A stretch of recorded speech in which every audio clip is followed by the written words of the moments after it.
Appreciate y'all chilling and politicking and paying attention because it's real vital. You heard me? Trench Talk TV. So that's what it's gonna sound like. It ain't gonna sound like nothing sugarcoat.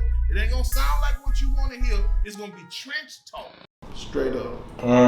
Since our last interview, you and Foxx was supposed to be working together on a mixtape entitled South Oaks. Right. What's been up with that?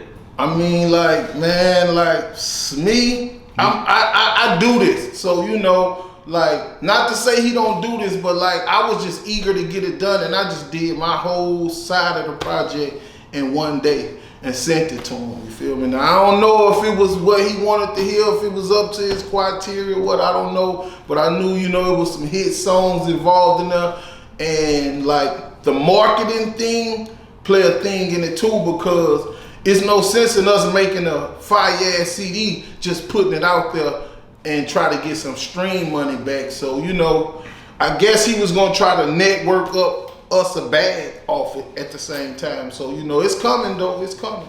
It ain't coming for free though. It ain't coming for streams and it ain't coming for free. It ain't supposed to. I know I pay to hear. It ain't too many joint other than your Trill for Life or your Gangsta Music CD. It ain't too many collab tapes that we got from y'all as Trill fam artists. So man, I know the streets will love that. Right. After I met with you last year, I actually interviewed Foxx. Cool interview, I guess, for the most part. Shout out to Foxx. Man, that interview went kind of weird. It felt weird as a beginning journalist.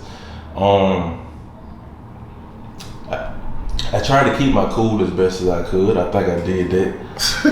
You got to the point where you lost your cool or was losing your cool? Nah. Y'all got no problems, because I don't want to be sitting here and my brother got problems like that, man. Not at all, man. You ask him, he probably would. It just felt weird. To reach out, to ask someone for their time, and he's a legend just like you. I wouldn't seek out to sit nobody in the chair they wouldn't if I didn't feel like their story mattered. Right. I felt like he probably mishandled me a little bit. Could have been a bad day, but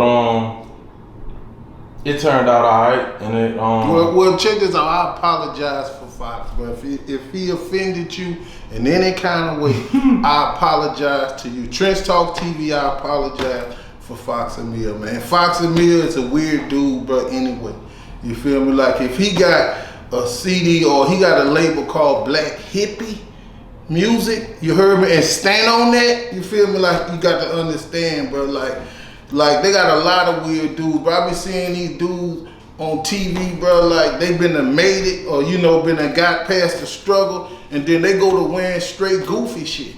And I be saying, where that goofy shit come from? If we from the same culture, we from the same struggle, how you making it just go to wearing goofy shit?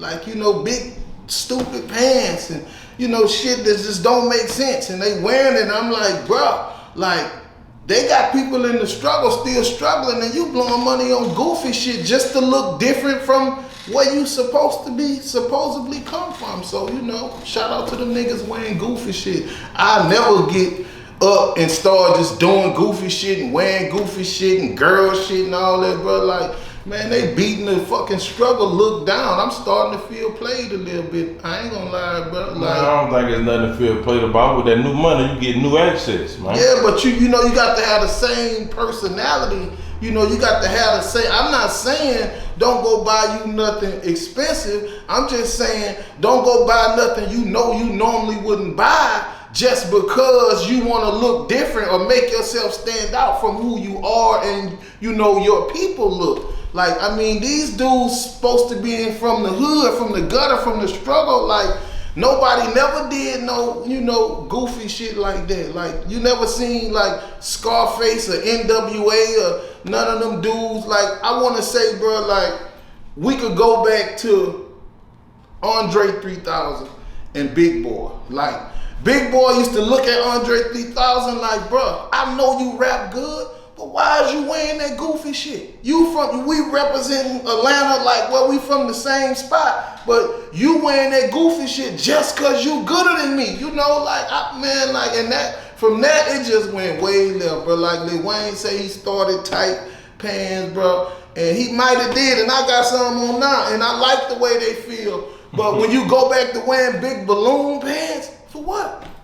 Pants you can't even fit, for what? Well, who are you as a person? When you just trying to set out to change culture after culture, say you started this, started that, bro. Well, when it's really where you come from, where you end up at, not where you trying to change and where you trying to go, what you trying to do, my nigga? Like, what? I don't think they had no skateboard parks. Not to be on Wayne, I just want to give you an example of what I'm talking about. Right.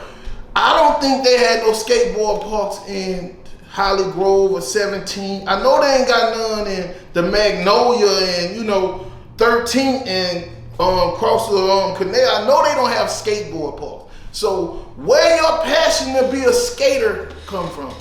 Is it from the people you felt once you changed your rhyme style that a bite and you forgot about your actual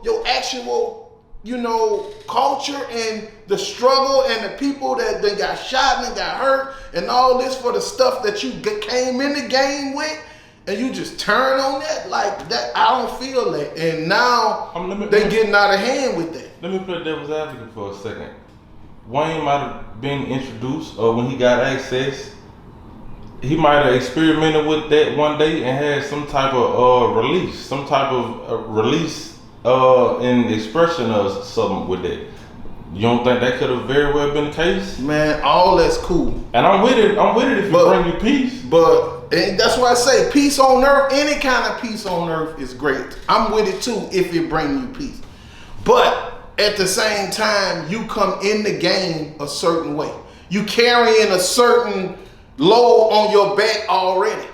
You have a certain scenario and cause and effect already. So it's like you building a culture, like say for instance BG. So you actually can see BG skateboard. You actually can see Turk skateboard. You actually can see Juveniles. No, my nigga, you can't. And that's the culture he came in through. You see Baby skateboard. I can't even see Manny Fresh skateboard. That brings me back to the conversation. Let me stop this right quick. Man, it's all good. That brings me back to a conversation you was telling me about a month ago. I think you said every street rapper ain't from the streets. Definitely. And that causes that's where a lot of stuff get caused it. Right. More so, I think you was speaking in an interview since you was actually getting on my ass, and I appreciate you for it, man. You was saying sometimes you can't ask. All rappers not street rappers, so you can't ask a rapper who's really not from the streets street questions.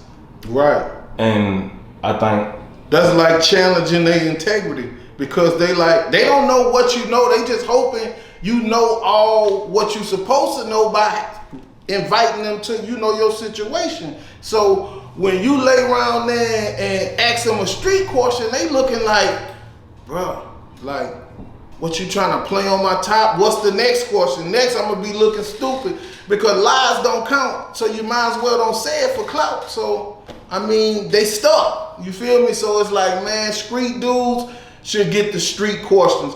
And I know I say street dudes because I be trying not to, say too much, explicit language or hardcore word, but street niggas, street niggas deserve the street niggas questions.